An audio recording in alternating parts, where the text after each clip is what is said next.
자, 우려 속 우리 정부와 기업들이 선택할 수 있는 카드가 뭔지 취재 기자와 좀 더 자세히 짚어보겠습니다. 임종윤 기자 나와 있습니다. 임 기자. 네.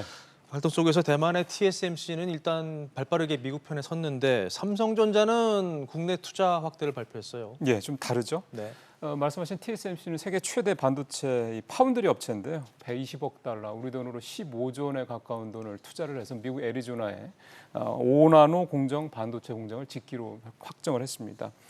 또 큰손인 중국 화웨이에 대한 신규 수주도 더 이상 받지 않기로 했고요.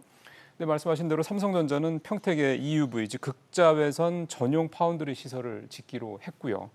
또 최근엔 이재용 부회장이 중국에 있는 중국 시안에 있는 반도체 공장을 직접 방문한 데 이어서 오늘은 여기에 300여 명의 기술진을 또 보냈습니다.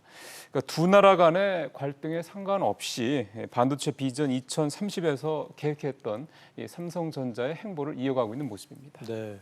미국이 지금 반정국 네트워크 합류를 지속적으로 요구하고 있는데 이거 왜 이러는 겁니까?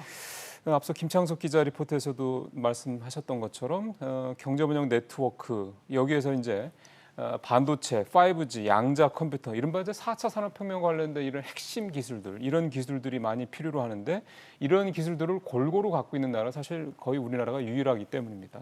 특히 이제 미국과 중국 양측의 모두 중요한 파트너인 우리 입장에서 봤을 때는 만약에 한국이 미국 쪽에 손을 잡을 경우에는 그만큼 중국에 줄 수 있는 타격이 상대적으로 더 커진다. 이런 어떤 전략적인 고려도 포함됐다고 볼 수가 있는 거죠. 이러다 보니까 앞서 김 기자 리포트에서 나왔습니다만 2016년 이 사드 사태처럼 또 한 번의 선택을 우리가 강요받을 수 있는 이런 상황이 될 수도 있다. 이런 우려가 나오고 있는 겁니다. 네.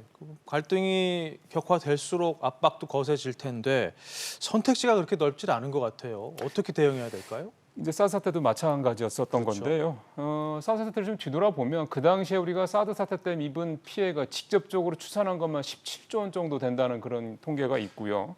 간접적인 여러 가지 규제들, 지금까지 이어지고 있는 이런 것들까지 감안하면 그 피해 규모는 서너 배 더 나올 것이다. 이런 분석이 나올 정도로 사드 사태 얘기만 나오면 사실 우리 기업들한테는 거의 악몽 그 자체입니다. 그렇다 보니까 이 미중 간의 이번 갈등 상황이 혹여 5년 전에 제2의 사드 사태로 이어지지 않도록 해야 된다는 목소리가 높을 수밖에 없습니다. 전문가 얘기 한번 들어보시겠습니다.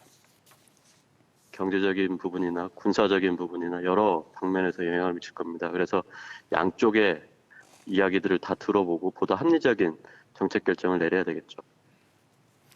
예, 또 일각에서는 이 미중 간의 이런 첨단 기술 냉전 속에서 반도체에 대한 중국의 투자가 더 강화될 것으로 충분히 좀 예상이 되고 있다 보니까요.